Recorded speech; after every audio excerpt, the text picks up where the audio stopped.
उद्यापासून माझ्यापर्यंत सामान्य कास्तकार बनवासाठी आता आपला मित्र उदय लाडगावून आला अनोखा व्हिडिओ पाहणं सर्वांचे शेती मित्र करतो आता मनापासून खूप खूप स्वागत. शेतकरी मित्र, आपण सर्वांनी आता थंबनेल पाहितला आणि आपण सर्वांनी आता टायटल सुद्धा वाचले. साध्यापासून माझ्यापर्यंत सामान्य कांदा उत्पादक शेतकरी मित्रांसाठी सध्याचा हा लाख मोलाचा व्हिडिओ आणि सध्याची ही लाख मोलाची माहिती. जी माहिती तुमच्यासाठी, माझ्यासाठी व आपल्यासारख्या सामान्य कांदा उत्पादक कास्तकार बांधवांसाठी घेऊन आली आहे सध्याची ही ब्रेकिंग न्यूज. जी ब्रेकिंग न्यूज तुमच्यासाठी, माझ्यासाठी व आपल्या सर्वांसाठी घेऊन आली आहे सध्याची ही आनंदाची वार्ता. ज्या आनंदाच्या वार्तेनुसार आता येत्या 90 दिवसात देशांतर्गत बाजारामध्ये कांद्याच्या दरामध्ये आपल्याला कमीत कमी 2,000 रुपयाची तेजी ही येताना दिसणार आहे. मग अशा परिस्थितीमध्ये सामान्य जो कांदा उत्पादक कास्तकार बांधव आहे तो तर विचारायला लागलाय की असं काय घडणार आहे पुढील 90 दिवसात की ज्याच्यामुळे कांद्याच्या दरात कमीत कमी येणार आहे या ठिकाणी 2,000ची तेजी. चला तर मग या सर्वात महत्त्वाच्या यक्ष प्रश्नाचा आजच्या व्हिडिओच्या माध्यमातून प्राप्त करूयात इथं उत्तर. ज्यांना ज्यांना यक्ष प्रश्नाचं अचूक उत्तर जाणून घ्यायचे त्या सर्वांनी हा व्हिडिओ आता सुरुवातीपासून शेवटपर्यंत पाहावा. जिथं व्हिडिओ पाहत असताना आपल्या सर्वांना हा व्हिडिओ मनापासून आवडल्यासारखा वाटेल तिथं व्हिडिओस लाईक करा. जास्तीत जास्त कांदा उत्पादक कास्तकार बांधवांपर्यंत हा अत्यंत महत्त्वाचा व्हिडिओ पोहोचवण्यासाठी व्हिडिओला शेअर करा. जर आपण सर्वांनी आत्तापर्यंत चॅनलला केलं नसेल सबस्क्राईब तर चॅनलला सबस्क्राईब करून जरूर नोटिफिकेशन बेलला या ठिकाणी ऑल करा.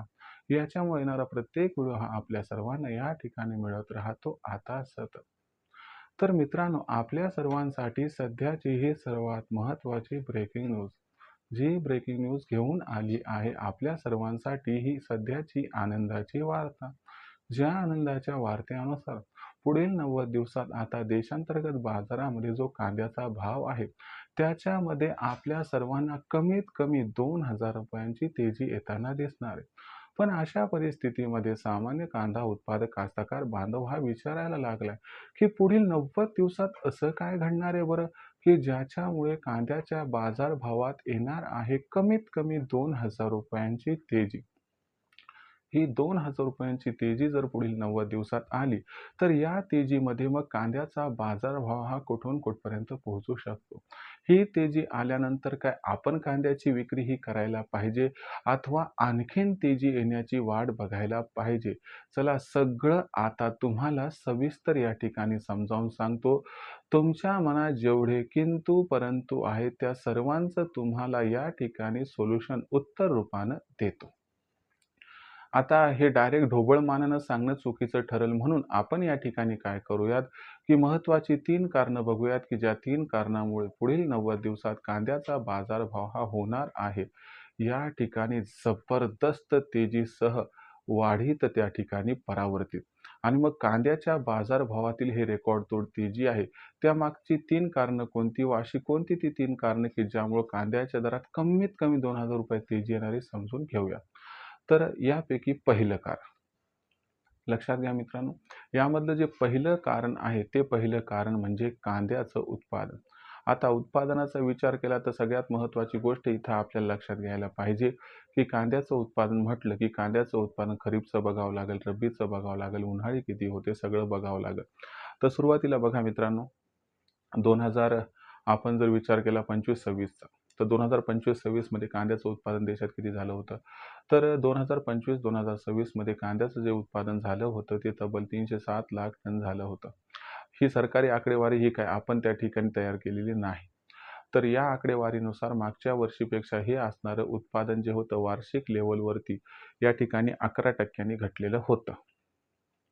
आता कांद्याचं उत्पादन 11% घटल्यामुळं काय झाले की जो आता आपल्याला मागच्या वर्षीचा रब्बीतील व उन्हाळी कांदा जो आहे की ज्याचा स्टॉक आपल्याकडे असतो तो जो कांदा या ठिकाणी मार्केटमध्ये येत असतो तो कांदा आता कमी येत आहे आणि इथून पुढचा म्हणजे ऑगस्ट, सप्टेंबर, ऑक्टोबर महिन्यात स्टॉक कमी असल्यामुळे हा कांदा आणखीनच कमी येत राहणार. मग या ठिकाणी बघा की उत्पादन जे आहे तर उत्पादन घटले म्हणून या ठिकाणी आवक ही घटत जाणार आहे. दुसरी महत्त्वाची गोष्ट 2026च्या खरीप हंगामाचा विचार केला तर 2026च्या खरीप हंगामामध्ये अर्ली खरीप कांदा लागवड होणाऱ्या राज्यांमध्ये आपल्याला पाऊस हा कमी कोसळताना दिसला. त्याच्यामुळे दक्षिणेतील राज्य व कर्नाटक यामध्ये कांद्याची लागवड खूप कमी झाली. पर्यायानं उत्पादन सुद्धा आता खूप मोठ्या प्रमाणात घटणार आहे. त्यानंतर आपण जर बघितलं तर या ठिकाणी महाराष्ट्रामध्ये, मध्य प्रदेशमध्ये नॉर्मल खरीप व त्यासोबत लेट खरीपची कांदा लागवड होत असते. नॉर्मल खरीपची कांदा लागवड मागच्या वर्षीपेक्षा जवळपास 15 ते 20% घटली आहे आणि लेट खरीपची आणखीन आकडेवारी आपल्याला समोर दिसून येईल. ओव्हरऑल सिच्युएशनचा विचार केला तर या ठिकाणी मागच्या वर्षी 11% कांदा उत्पादन कमी झालं आणि यंदाच्या वर्षीचा विचार केला तर आत्तापर्यंत आपण अर्ली खरीप आणि नॉर्मल खरीपचा विचार केला तर कांदा लागवड ही जवळपास 15 ते 25% कमीत कमी घटली आहे. कांदा लागवडीतील ही घट भविष्यात उत्पादनात जाणून येईल. पाऊस काळ कमी असल्यामुळे एकतर लागवड कमी झाली, पण त्याबरोबरच कांद्याची असणारी वाढ सुद्धा काही व्यवस्थित होऊ शकली नाही. त्यामुळे भविष्यामध्ये जी उत्पादकता आपण विचार करत आहोत, ती सुद्धा या ठिकाणी घटण्याची शक्यता आहे. म्हणजे एकतर लागवड कमी, त्यानंतर उत्पादन कमी व त्यासोबत उत्पादकताही कमी. यामुळं आपण जर विचार केला तर मागच्या वर्षीची ही परिस्थिती यंदा आणखीनच भयावह होणार आहे.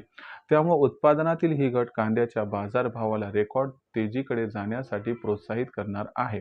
याच्यामुळे पुढील 90 दिवसांमध्ये कांद्याचा बाजारभाव हा आपल्याला कमीत कमी ₹2,000 तेजी प्राप्त करताना दिसणार आहे आणि या तेजीमुळे कांद्याचा बाजारभाव जर 31 ऑक्टोबरपर्यंत आपल्याला 4,500 ते 5,000च्या दरम्यान पोहोचताना दिसला तर कसल्याही प्रकारचं आश्चर्य वाटायला नको, असं जाणकारांचं इथं स्पष्ट मत आहे.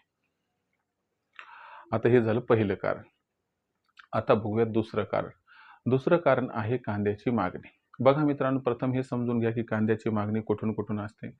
कांद्याच्या मागणीचा विचार केला तर कांद्याची मागणी देशांतर्गत बाजारामध्ये असते, ही सर्वात महत्त्वाची बाब. त्यानंतर कांद्याची निर्यात होती, ही सुद्धा मागणीसाठी सर्वात महत्त्वाची बाब. त्यानंतर व्यापारी आणि सरकार यांची खरेदी ही सुद्धा एक महत्त्वाची बाब.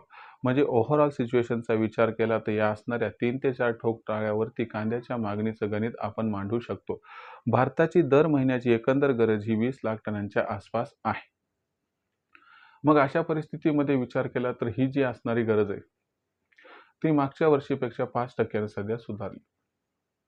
दुसरी महत्त्वाची गोष्ट या ठिकाणी लक्षात घ्यायला पाहिजे, की मागच्या वर्षी आपण काही जास्त कांदा निर्यात करू शकलो नाहीत.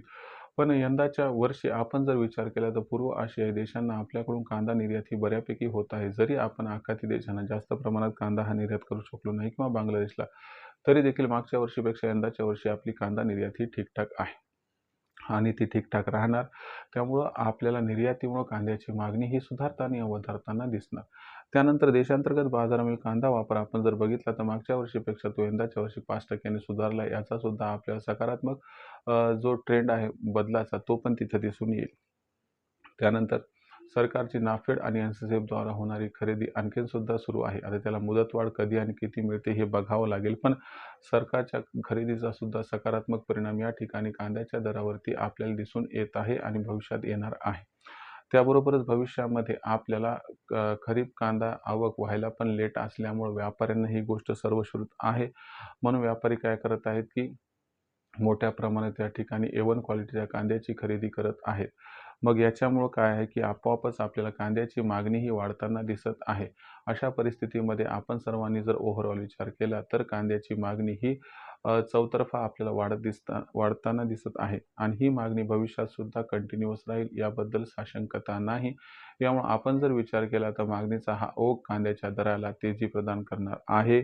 यामुळे कांद्याचा जो दर असणार आहे, तो दर आपल्याला अलगद व सहजगत्या या ठिकाणी जबरदस्त तेजी प्रदान करून देणार आहे. याच्यामुळे जो कांद्याचा बाजारभाव आहे, तो आपल्याला या ठिकाणी 5,000च्या दिशेने आगेकूच करताना दिसत आहे.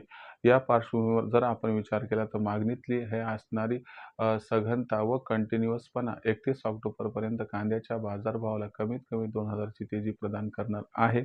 याच्यामुळे कांद्याचा जो बाजारभाव असणार आहे, तो आपल्याला 31 ऑक्टोबरपर्यंत या ठिकाणी जो आहे तो 4,500 ते 5,000च्या दरम्यान पोहोचताना दिसणार आहे. तिसरं जर कारण बघितलं तर कांद्याचा पुरवठा. कांद्याचा पुरवठा कसा होतो तर बघा, कांद्याचा पुरवठा सर्वात जास्त महाराष्ट्रातून, त्याखालोखाल मध्य प्रदेश, राजस्थान, गुजरात, कर्नाटक व दक्षिणेतील इतर राज्यातून होतो. जर आपण सध्याच्या कंडिशनला बघितलं तर सध्या महाराष्ट्रातून जो रब्बीमध्ये स्टॉक केलेला कांदा आहे त्याचा पुरवठा होत आहे, परंतु हा कांदा जो आहे तो कमी आहे. त्यानंतर मध्य प्रदेशमध्ये सुद्धा जवळपास ही स्थिती आहे, पण त्यांचा कांदा फार कमी आहे. कर्नाटक व दक्षिणेतील राज्यातून जी कांदा आवक म्हणजे कांद्याचा पुरवठा आहे तो आपल्याला मागच्या वर्षीच्या तुलनेत भयंकर घटताना दिसत आहे. आणि खास करून कांदा उत्पादक कास्तकार बांधव की ज्यांना माहीत आहे की भविष्यात कांद्याच्या बाजारभावात जोरदार तेजी येणार आहे, त्यामुळे ते सुद्धा या ठिकाणी कांदा विक्री बाबतीत जास्त उत्साही दिसत नाहीत. याच्यामुळे जर आपण सर्वांनी विचार केला तर कांद्याचा पुरवठा ऑलरेडी कमी आहे आणि त्याबरोबरच कांद्याचा पुरवठा हा आपल्याला या ठिकाणी 1 ऑगस्टपासून 31 ऑक्टोबरपर्यंत जवळपास मागच्या वर्षीच्या तुलनेत 15 ते 25% घटताना दिसणार आहे. हा जो घटणारा पुरवठा आहे आणि वाढत जाणारी मागणी आहे याच्यामुळे कांद्याच्या दराला आधार मिळणार आहे आणि हा जो आधार मिळणार आहे यामुळे कांद्याचा भाव 31 ऑक्टोबरपर्यंत कमीत कमी 2000 ची तेजी दाखवून आपल्याला 5000च्या आसपास पोहोचताना दिसणार आहे. तर ही महत्त्वाची 3 कारणं आहेत की ज्याच्यामुळे कांद्याच्या बाजारभावात इथून 31 ऑक्टोबरपर्यंत म्हणजे पुढील 90 दिवसामध्ये कमीत कमी आपल्याला या ठिकाणी जी तेजी ती 2000 ची येताना दिसणार आहे. यामुळे कांद्याचा बाजारभाव पुढील 90 दिवसामध्ये 4.5 ते 5000च्या दरम्यान अलगद पोहोचणार आहे. अशा परिस्थितीमध्ये मग आपण सर्वांनी कांदा या तेजीत विकायचा की थांबायचं, काय करायला पाहिजे? माझं मत आहे की तुम्हाला जरी स्पष्ट तेजी भविष्यात दिसत असली तरी कांद्याचं पीक हे त्या ठिकाणी नाशवंत आहे असं मानल्या जात असते. त्याच्यामुळं आपण तेजीची वाट पाहावी, पण तेजीसाठी संपूर्ण माल या ठिकाणी शिल्लक ठेवावा हे थोडंसं चुकीचं ठरू शकते. अशा परिस्थितीमध्ये अचानक भाव गडगडले किंवा कोसळले कोणत्याही कारणास्तव तर आपलं नुकसान होऊ शकते. याच्यामुळे आपण सर्वांनी काय करायचं की 2800 ते 3000चा भाव जो की आपल्याला लवकरच मिळणार आहे, त्या दरापासून आपण कांद्याची विक्री सुरू करायची आणि प्रत्येक तेजीमध्ये आपण जर टप्प्याटप्प्यानं कांदा विक्री करत गेलो, तर 31 ऑक्टोबरपर्यंत ही जी येणारी 2000 ची तेजी ती अलगदपणे आपल्या पदरात पडेल व ज्यामुळे होणारा फायदा हा सरासरी खूप जास्त व खूप अधिक होणार आहे. आणि अचानक भाव कोसळले तरी तुमचं काहीही नुकसान होणार नाही. त्यामुळे सावधगिरीचा पवित्रा या ठिकाणी घेऊन जर अशा पद्धतीनं कांदा विक्री केली तर आपला होऊ शकतो फायदा. कारण एक गोष्ट लक्षात घ्या की कांदा हा अत्यंत संवेदनशील मुद्दा आहे. त्यामुळे याच्यामध्ये सरकार कधीही आपल्याला हस्तक्षेप करताना दिसू शकतंय. त्याच्यामुळं आपण बिनधास्त डोळे झाकून कांद्याची तेजीची वाट पाहू शकत नाही. तर वेळोवेळी आढावा घेऊन जर आपण सर्वांनी कांदा विक्री करत गेले तर आपला या ठिकाणी होऊ शकतो खूप खूप फायदा. याच्याबद्दल आपलं काय मत आहे कमेंट सेक्शनमध्ये नक्की लिहून कळवा. काही प्रश्न असतील तर पाठवत चला. येणाऱ्या व्हिडिओच्या माध्यमातून आपल्या येणाऱ्या सर्व प्रश्नांची अचूक उत्तरं देण्याचा मी प्रामाणिक प्रयत्न करत राहीन. जर आपल्या सर्वांना व्हिडिओमधील माहिती ही मनापासून आवडली असेल तर व्हिडिओस लाईक करा. इथून पुढच्या असणाऱ्या पर्टिक्युलर पिरियडमध्ये कांद्याचा बाजारभाव हा वाढणार किंवा घटणार, बाजारभावाबद्दल अचूक व सविस्तर माहिती जर तुम्हाला जाणून घ्यायची असेल तर पाहत राहा आवडतं यूट्यूब चॅनल शेती मित्र. हा अत्यंत महत्त्वाचा व्हिडिओ आहे, त्यामुळे जास्तीत जास्त कांदा उत्पादक कास्तकार बांधवांपर्यंत ही माहिती पोहोचवण्यासाठी जरूर व्हिडिओला या ठिकाणी शेअर करा. शेअर करण्यासाठी personal WhatsApp number, WhatsApp group, Telegram group, Facebook, Instagram, Snapchat या सोशल मीडियाच्या साधनांचा वापर करून लिंक शेअर करा. जर आत्तापर्यंत आपण सर्वांनी चॅनलला सबस्क्राईब केलं नसेल तर जरूर एकदा आपल्या सर्वांना मनापासून कळकळीची विनंती करतो की चॅनलला सबस्क्राईब करून नोटिफिकेशन बेलला ऑल करून घ्या. याच्यामुळे येणारा प्रत्येक व्हिडिओ हा आपल्या सर्वांना या ठिकाणी मिळत राहतो आता सतत. तर मित्रांनो, अशाच एका नवीन व्हिडिओसह मी आपला मित्र उदय लाड आपल्या सर्वांना आवडत्या यूट्यूब चॅनल शेती मित्र मिळत राहील सातत्याने. तोपर्यंत तमाम शेतकरी मित्रांचे आणि कांदा उत्पादक कास्तकार बांधवांचे आजच्या व्हिडिओत आपला मित्र उदय लाड हा व्यक्त करतो खूप खूप आभार.